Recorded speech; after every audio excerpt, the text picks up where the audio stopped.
नमस्कार दोस्तों, स्वागत है आपका एस्ट्रो सॉल्यूशन बाय दीप्ति में। तो आज मैं कुंडली मिलान के ऊपर कुछ बात आपको बताना चाहती हूँ कि जब हम कुंडली मिलान करते हैं, क्योंकि रिसेंटली अभी मैंने मैरिज से रिलेटेड रेमेडीज़ को शेयर किया, जिनकी मैरिज में चाहे वो लड़का हो लड़की हो, दोनों की अलग अलग रेमेडीज़ मैंने शेयर की हैं। डिले मैरिज में, मैरिज जिनकी नहीं हो रही थी वो उनको कर सकते हैं।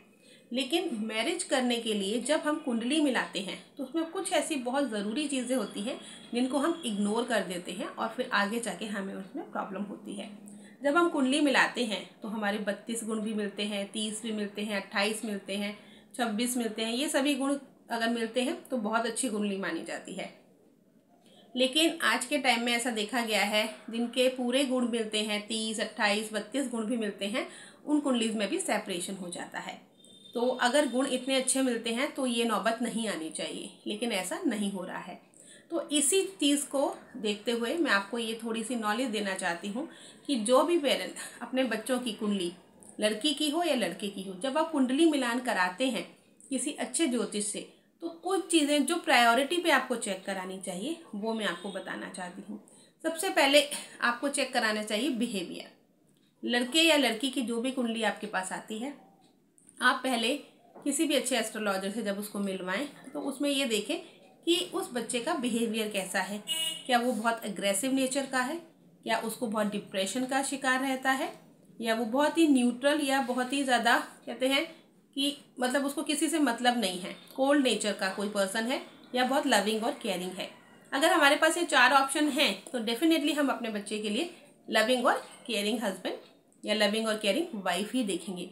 तो जब हमें ये आसानी से किसी भी कुंडली से पता चल सकता है कि सामने वाले का व्यवहार, बिहेवियर, नेचर कैसा है, तो हमें जब कुंडली मिलान करनी चाहिए तो डेफिनेटली इसको प्रायोरिटी पे देखना चाहिए। क्योंकि दो लोगों का जब नेचर आपस में मिलता है तो उनके लाइफ को वो अच्छे से आगे चला पाते हैं। दूसरी प्रायोरिटी की चीज़ जो आप लोगों को रखनी चाहिए वो रखनी चाहिए उनकी हेल्थ, कि आपको ये देखना चाहिए कि बच्चे की हेल्थ कैसी है, अभी करंट स्टेटस में हेल्थ, की आने वाले फ्यूचर में उसको कोई बहुत सीवियर हेल्थ इशू तो नहीं आने वाले। तो हेल्थ भी एक बहुत मेजर इंपॉर्टेंट पॉइंट होता है जो आप एस्ट्रोलॉजर से पूछ सकते हैं कि ये कुंडली हम जो आपको दिखाने के लिए दे रहे हैं, इसमें बच्चे का नेचर बताइए कैसा रहेगा थ्रू आउट द लाइफ, उसकी हेल्थ कैसी रहेगी, और तीसरे नंबर पे आके आप उसका करियर और प्रोफेशन को चेक कीजिएगा। तो ये सारी चीज़ें अलग अलग क्राइटेरिया में आप चेक कीजिएगा, तब जाके एक अच्छी कुंडली का आपस में मिलान होता है। क्योंकि मेरे पास जो कुंडली आती है, मेरा क्राइटेरिया और प्रायोरिटीज़ यही तरीका होता है उसको चेक करने का।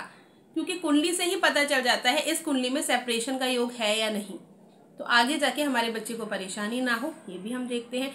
या हमारे बच्चे की कुंडली में कोई इस तरीके का योग बना है तो अगली कुंडली में भी अगर ये योग होगा तो ये बहुत आपस में स्ट्रांग हो जाएगा, तो वहाँ पे सेपरेशन पूरी तरीके से हो जाता है। पर कुछ कुंडलियाँ जो हमने देखी उसमें ऐसा था, दोनों में से किसी एक की कुंडली में योग था, एक में नहीं था, तो आपस में उनकी लाइफ में सेपरेशन नहीं होता, वो अच्छे से चलती रहती है। तो ये कुछ प्रायोरिटी की चीज़ें आप प्लीज़ चेक कीजिए अपने बच्चों की कुंडली मिलान पे। सिर्फ गुण कितने मिल गए हैं इस बिहाफ पे हाँ या ना का डिसीजन लेना सही नहीं है। उम्मीद करती हूँ ये एक छोटी सी इन्फॉर्मेशन आप लोगों को पसंद आएगी। पसंद आए तो वीडियो को लाइक कीजिएगा, चैनल सब्सक्राइब और शेयर कीजिएगा, और नेक्स्ट वीडियो के लिए इंतजार कीजिएगा। तब तक के लिए जय श्री कृष्ण।